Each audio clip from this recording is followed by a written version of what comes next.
Government is the result of ignorance.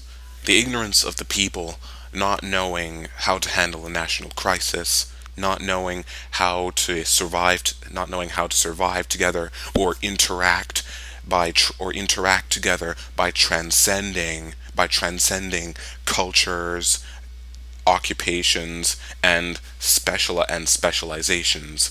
The first government was created when a group of early humans, not knowing how to survive together, not knowing how to handle a crisis, they simply appointed the smartest people of their tribe to lead them.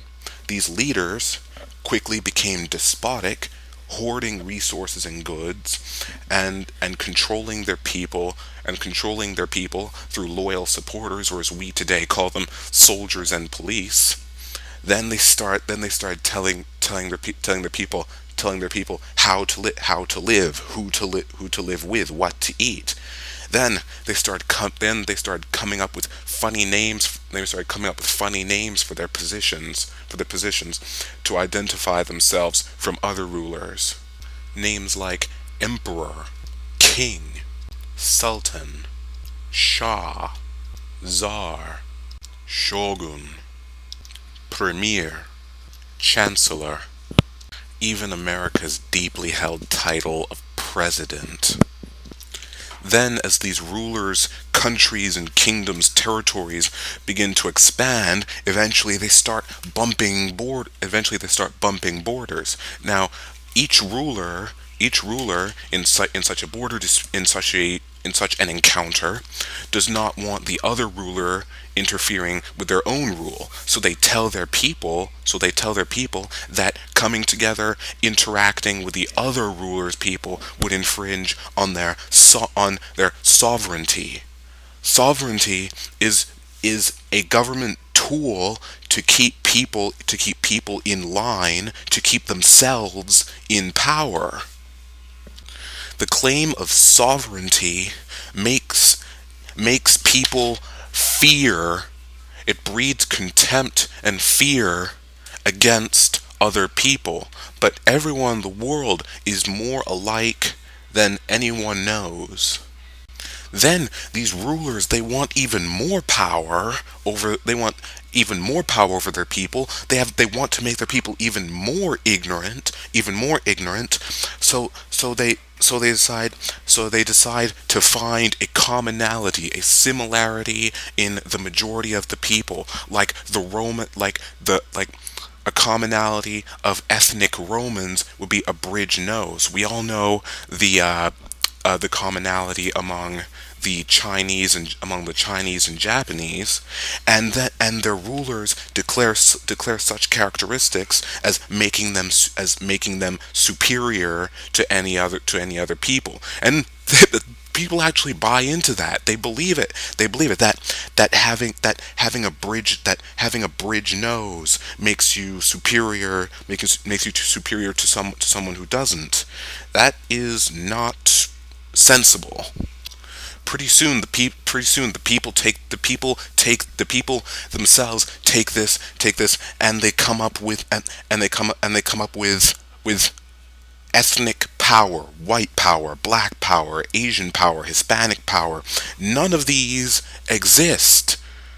There's no such thing as white power, black power, Asian power, or Hispanic power.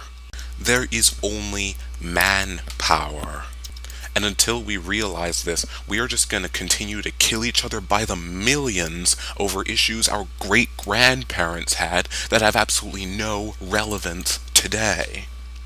Like a household, if the people in the house know what to do in case of an emergency, no one needs to be told what to do. No one will need leadership in such a matter because they know what to do.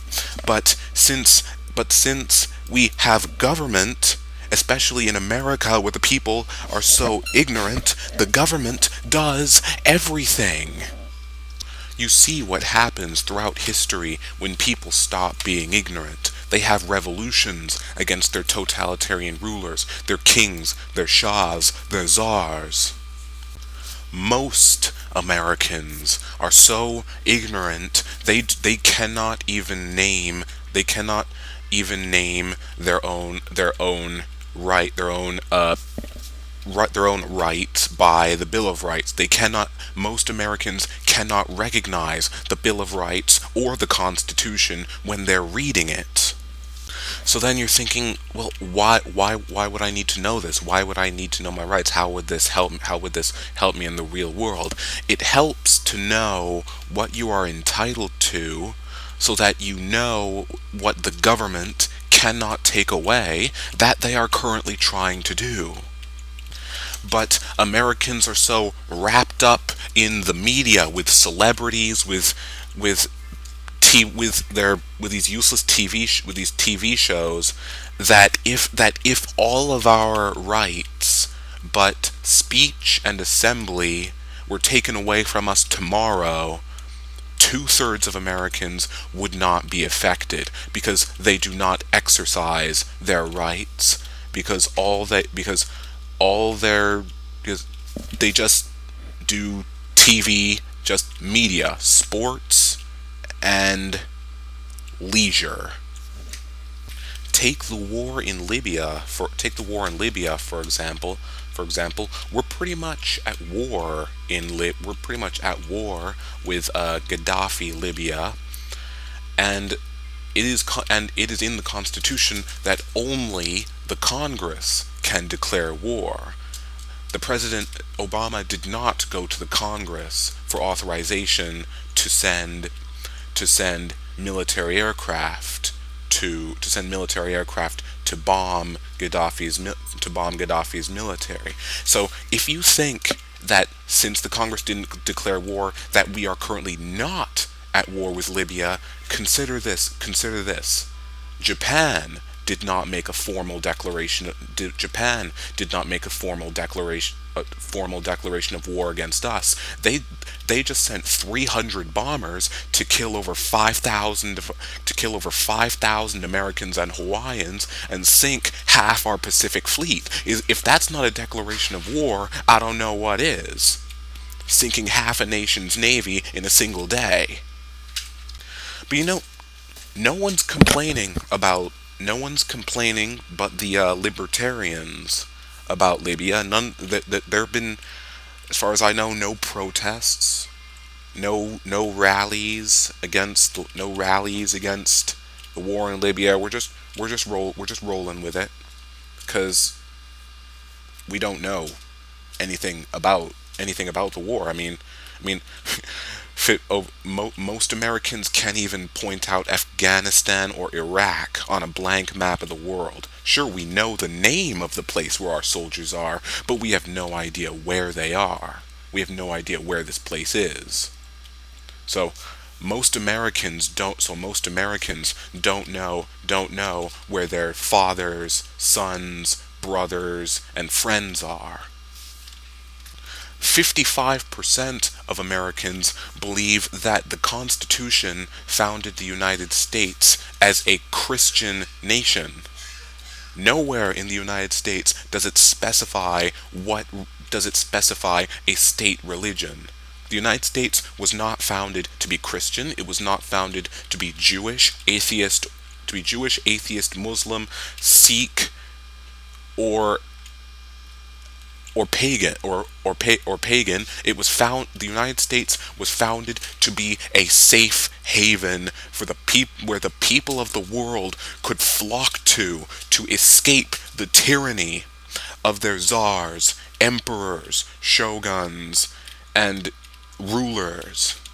However, due to ignorance, mostly brought on by the media, the United States is turning right into the opposite of that.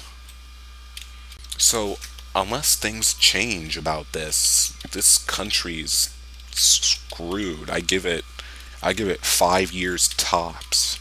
5 years tops before we see civil unrest. And so, on that note, I say goodbye, and God, Allah, Rashomon, Vishnu, Shiva, Odin, Jupiter, Zeus, help us.